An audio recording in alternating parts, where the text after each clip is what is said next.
Greetings, Minecrafters, and welcome to another, what I hope is a wonderful Minecraft discussion. My name is Kimberly Quinn, and I'm here. And again, this is the same walk, because when I get inspired, I just go with it.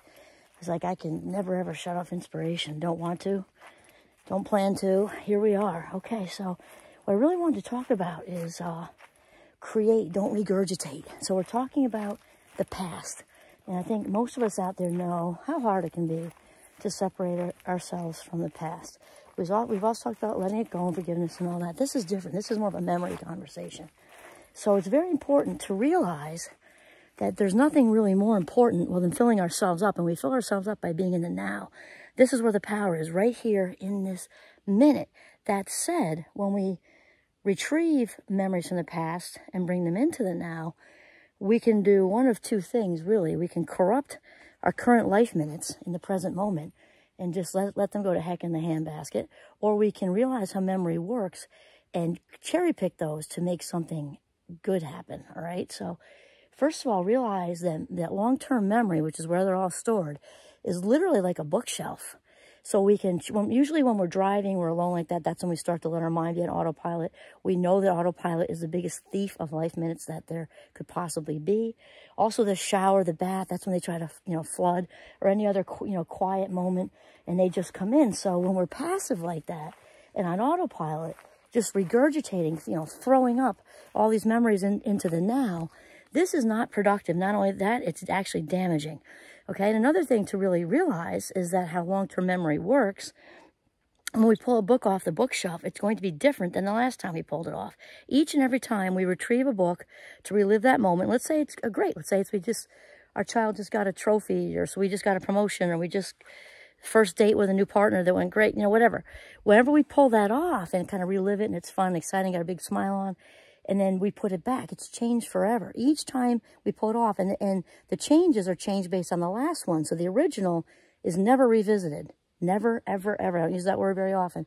Revisited. It's just a constant, upgraded, changed version that we are bringing into our consciousness. So that's very important to remember right there from a cognitive, psychological standpoint or neurological standpoint, either one or both.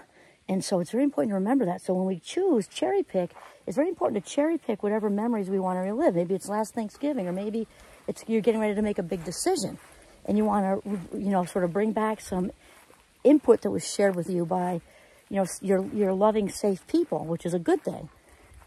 Gosh, that's my life frequently, because I've got my own cabinet of people that, my husband being the main one, that I run things off of when I have to make a big decision. And of course you run that through your head to get ready to have that difficult talk with whoever in your life or at work or whatever. That's kind of important. So that's what we're talking about, though. And also if it's that you're trying to make sense of your past, those of us in our midlife, I think, spend lots of time making sense of what happened before.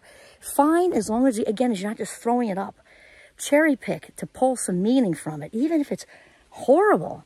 If there was an assault and there was an abandonment and all these things, if you're going to cherry pick it, make sure that you are creating something that's good and healthy for you, And this is the resilience piece. Whatever it is bad that happened, typically there's a bless in the mess, no matter how bad it is. And you can focus on the post-traumatic growth, PTG, right? You can focus on, wow, it really sucks that I didn't have any... obviously 5-year-olds or 7-year-olds don't have any autonomy. What happened to me was horrible. I didn't have any voice or choice back then. And now look, I'm a clinician at this, or I'm running, or I start a nonprofit, something for children, or I'm running a therapeutic camp for kids with this and that and that and this, or I'm running something with children, children who are new Americans doing this, and look at all the good. So to create something out of turning wounds into wisdom, we've talked about it. So that's really important when we are even considering bringing the past, which is over, into the present, which is the diamonds of our life. It's just the diamonds are our life minutes. There's nothing more valuable. So if we're going to spend, think of it like cash. If you're going to spend would you spend $1,000 on one old shoe? Probably not. Well, think of your valuable life minutes. Do I want to spend my valuable life minutes rehashing all the painful stuff that my mother said to me, or my father said to me, or who did whatever to me? No. Do you want to cherry pick maybe a particular situation, not reside in the what happened part, but reside in the what you can create out of the what happened part to make it work for you and maybe even the world, which is also healing.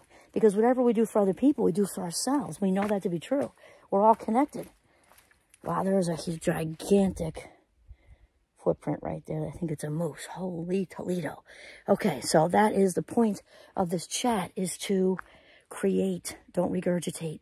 Passive decision-making, thief of life minutes, because it falls under the category of autopilot. Stay away from autopilot. Be mindful. The power is in the now.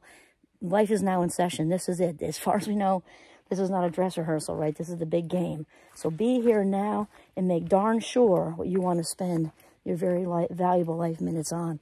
Cherry pick those past memories and turn them into something that's of value to you and hopefully other people. This is Kimberly Quinn signing off from the beautiful Notch in northern Vermont. Have a mindful, mindful day.